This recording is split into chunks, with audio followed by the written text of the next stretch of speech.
Mr. Mills of Florida. Thank you, Mr. Chair. I wanted to point out something. You know, first off, our military isn't there to serve the U.S. military. They're there to serve the U.S. Constitution. But I also want to just talk about the idea of terminal leave. You know, when we were getting ready to prepare for the Iraq invasion in 2003, I had just less than a year remaining in my time in the military. And as a result of that, I was not going to be viable for military deployments at Iraq.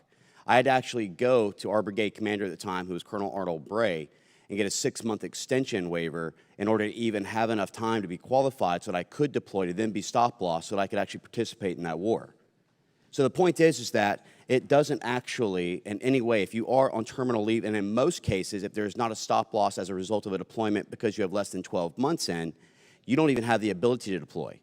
People, again, in the Reserve or the National Guard could be stood up and activated quicker than an individual on terminal leave. And I know this from my own personal experience. So again, I think that the modification and the amendment to Mr. Gaetz's bill makes complete sense. And again, I want to reiterate for the ranking member one more time.